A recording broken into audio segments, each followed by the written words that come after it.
Deus Ex predicted everything.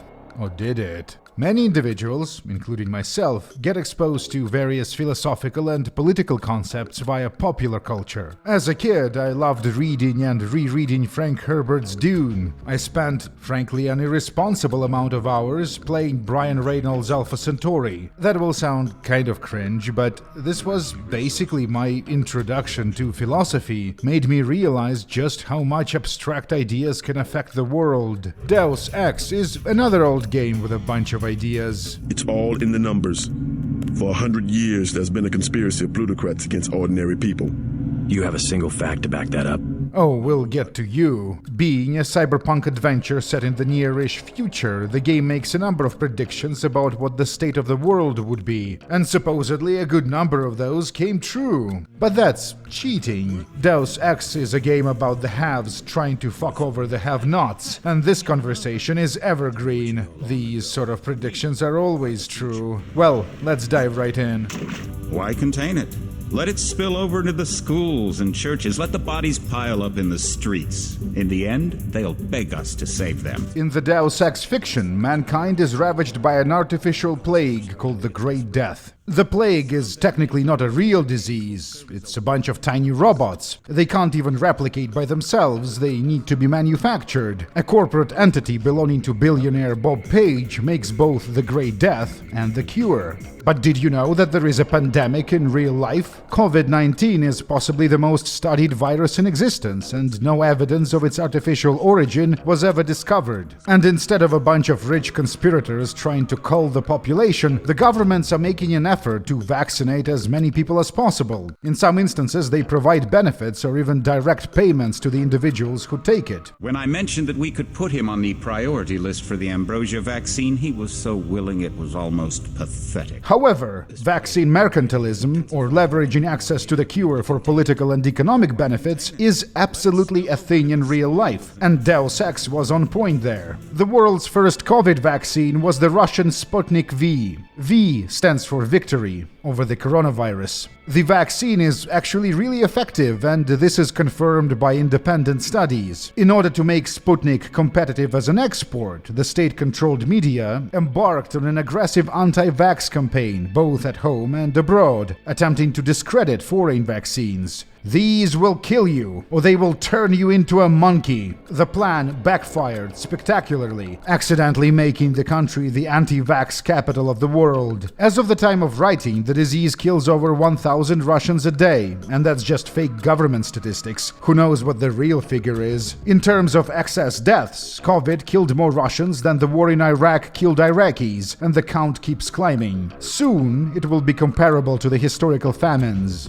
Aquinas spoke of the mythical city on the hill. Soon, that city will be a reality, and we will be crowned its kings. The game's villain, the billionaire inventor Bob Page, gave the world a new type of internet that is supposedly free from censorship and meddling of authoritarian governments. But actually, this was all part of a sinister plot to control the online. The system was effectively centralized, allowing Page's organization to read everyone's emails or whatever. This is my favorite of all Deus Ex predictions because it sort of came true, but for some reason the fans rarely talk about it. Years after the game was released, the internet was conquered by social media. These are online spaces, used to host information, controlled by a private central authority that has the power to do whatever it wants. When Deus Ex was being developed, social media wasn't even a concept. But nowadays, platforms like Facebook, Twitter, the Chinese and Russian alternatives are some of the most visited websites. You can recognize the general silhouette of the Aquinas problem. They are effectively centralized, and this has already proven to be an issue for individuals whose beliefs don't conform to the political mainstream. You might be compelled to say that, well, most of the time these beliefs are shitty, so who gives a fuck? But that kind of depends on a country, doesn't it? Still, a much bigger problem is the conspiracy mindset itself. There is a type of person for whom it's easier to accept information as true if it's framed as a conspiracy. This mindset is possibly created by some sort of trauma that leads an individual to lose trust in governments and turns their traditional sources of authority into the enemy. The conspiracy-minded people are easy to manipulate. My favorite example of this, once again, comes from Russia, which is the black mesa of weird socio-political shit that goes terribly wrong.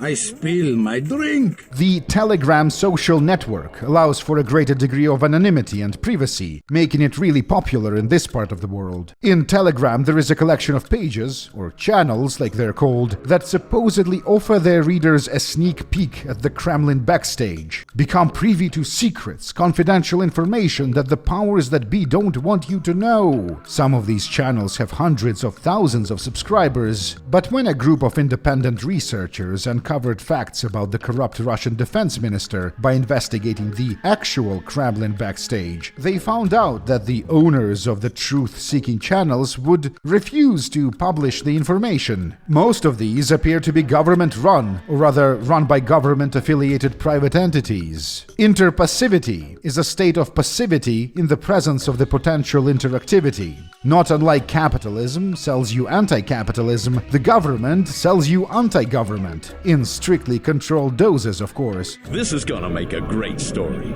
But the most Aquinian thing to ever almost happen originated in the American right libertarian community. If you've ever been online, you certainly heard the expression "to red pill." Everyone knows it's from the movie The Matrix by the Wachowski sisters. However, in the political sense, red pilling was popularized by a libertarian blogger Curtis Yarvin. From there, it proliferated to the manosphere weirdos and then to the far-right spaces, image boards, and then everywhere else. Yarvin was the visionary behind the decentralized peer-to-peer server platform called Urbit. Or Urbit. I just realized I've only seen this word written. The purpose of Urbit is to solve the exact problem outlined above. Most people just use the internet to connect to a centralized social media platform or a web service. They are not in control of their own data. The tech giants are. Instead, Urbit-powered general-purpose computers would connect directly to each other. This sounds kind of interesting, but there is a catch. The system appears to be designed in such a way that the early adopters possess a disproportionate amount of power. It's kind of like with Bitcoin.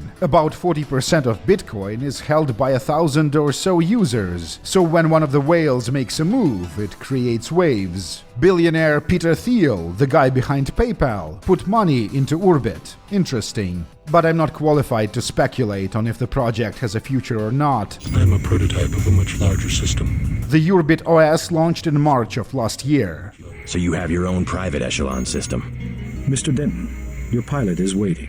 This one obviously came true, but with nuances. In Deus Ex, it was the UN reading your emails, well, and the Pages organization, Majestic 12. In real life, it's the governments, and some are more invasive than others. My favorite surveillance story comes from the early stages of the war in Donbass, and it has an unexpected twist. The Ukrainian security services were recording every phone call that took place in the war zone, so when the separatists shut down the Malaysian Airlines Flight 17, killing all 298 people on board, there were phone recordings of rebel commanders giving orders that led to the event. But the recordings themselves were not enough to identify the terrorists, as they would often conceal themselves behind call signs. The Russian government has a habit of recording everything there is to record about its citizens. And of course, the data always inevitably gets leaked. I guess it's not surprising to find a few crooks in a place protected by security procedures. The shadow of secrecy. It protects indiscriminately. You can find out everything there is to know about an individual living in the country via Telegram bots that will provide you with whatever information you want for a few $100. Home addresses, owned vehicles, travel history, relatives, anything. Using these databases and the information from the Ukrainian phone intercepts, the investigators were able to identify specific people responsible for the downed airliner, and in some instances they even managed to call their home phone numbers. Unsurprisingly, It turned out that the criminals were associated with the Russian military intelligence. The spook surveillance tools were used against them. It's ironic or whatever. I'm glad this thing has bulletproof glass. The New York skyline in the Liberty Island level doesn't have the Twin Towers. Deus Ex was released a year before 9/11. In the game's lore, the towers were destroyed by a terrorist attack, but the actual reason the buildings aren't there has to do with boring technical constraints. It's worth pointing out that the World Trade Center was the target of an attack even before 2001. Back in 1993, terrorists packed a van in one of the tower's underground garage. Inside, there was a huge fuck-off homemade bomb that weighed around 500 kilograms. 6 people died and more than 1,000 sustained injuries. And this attack possibly inspired the fiction they wrote for the backstory.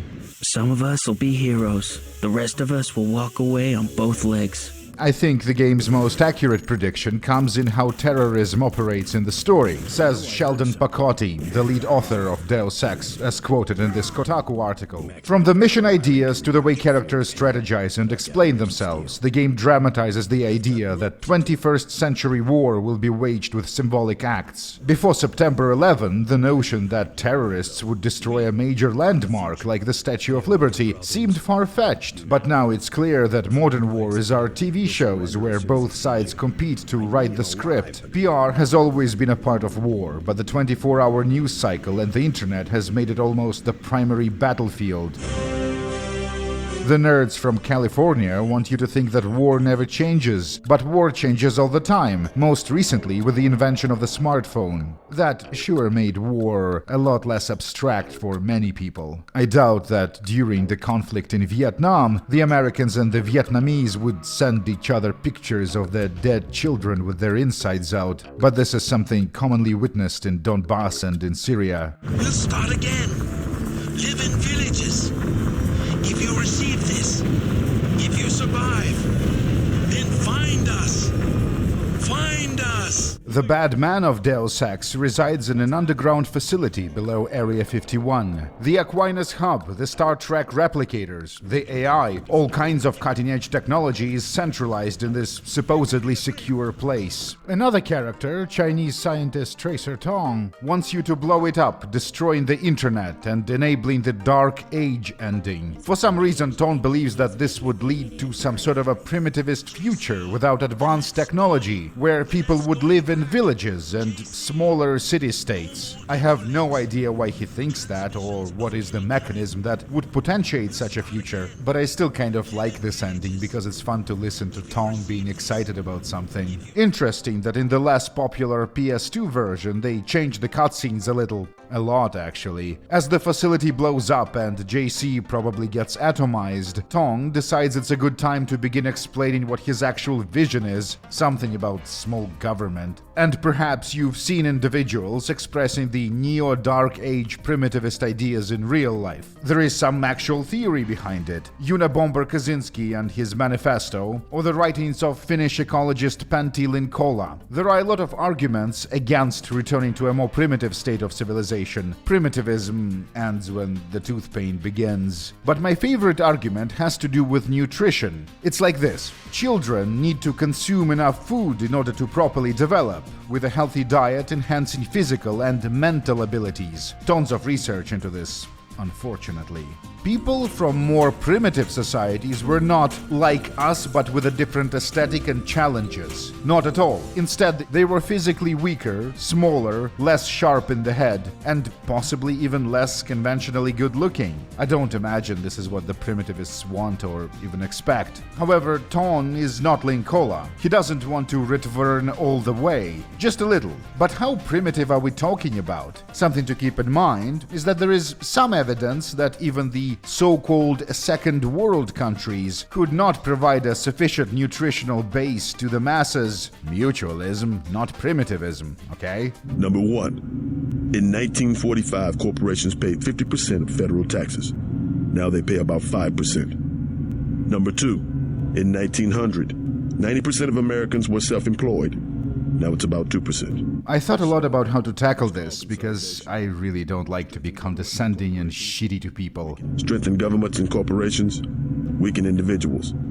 With taxes, this can be done imperceptibly over time. The nuances of this are best explained via the stupid-ass iceberg meme. So at the very top we have our NSF buddy who says that a bunch of rich people got richer over time, seemingly at the expense of the rest of the nation. Ever wonder why big car companies pay 2% tax while the guys on the assembly line pay 40%? But then we go one level deeper. Like another character would inform us later in the game, financial capital influences politics via think tanks, media entities, NGOs. If left unchecked, it will come to govern you. The West's so afraid of strong government, now has no government, only financial power. Our governments have limited power by design. Rhetoric? You believe it? Don't you know where these slogans come from? I give up. Well-paid researchers. How do you say it? Think tanks? Funded by big businesses. What is that? A think tank? But then we go another level deeper. A standard, or I guess a liberal definition of capital, is assets used for the production of goods and services. An individual, a group of people, a corporation, or a nation that possesses more capital has an advantage over a group of people, a corporation, or a nation that has less. So merely by the fact of its existence, capital tends to create hierarchies. Some of the greatest philosophers this species has produced thought and wrote about the relationship of capital and power. And yet, we go another level deeper. It's advantageous to have more capital, and the more you have, the faster you can make even more of it. A self-replicating machine. Naturally, at some point, in order to keep making more of itself, it will need to interface with politics. So the capital spontaneously creates NGOs, lobbyists, greater and lesser conspiracies, and then discards them when they are no longer necessary. Here is a funny thought. I hope you can appreciate the dark comedy of this. In a certain sense, the future as portrayed by Deus Ex is actually optimistic. If the Illuminati were real, if the secret globalist philosopher strategists were real, that would have been an upgrade over the current system. Morgan Everett, a genius inventor who is also an artist signing his creations, who is also a billionaire, who is also indoctrinated in the esoteric Illuminati philosophy of governance. In real life, there are no Morgan Everetts. Even the sociopath Bob Page had some sort of a higher goal of transcending humanity by becoming one with the machine. But the real-life super-rich are never philosophers. They're not artists. Most of them are not even intellectuals. They don't have a grand design. I don't think they give a shit about anything except creating more capital. I foresee they will understand the error only at the end, facing death, when it is no longer possible to worship the samsaric world. So what's the main takeaway from all this? I don't know, dude. Many people get exposed to philosophical and political concepts via popular culture, and it's a great thing that a video game can start a conversation about important ideas. But the problem with fiction is that individuals who are good at producing fiction are not necessarily qualified in political theory or philosophy. It's a different skill set. I witnessed this several times, and maybe you have too, a phenomenon when a naive person gets exposed to some of these ideas via a popular medium and then proceeds to accidentally invent Marxism. I guess material things affect various conditions in our lives, as well as the relations between various groups of people. Prior to that, the individual was convinced that Marxism is when trans people make video games. You know, most of us own a device that looks like this. You can use it to watch Deus Ex videos while taking a dump, but consider that it also gives you access to the sum total of human knowledge. Your podcast app has expertly crafted lectures on philosophy, on how art works, as well as bite-sized shows about individual ideas. To paraphrase Tsiolkovsky, one cannot remain in the cradle forever.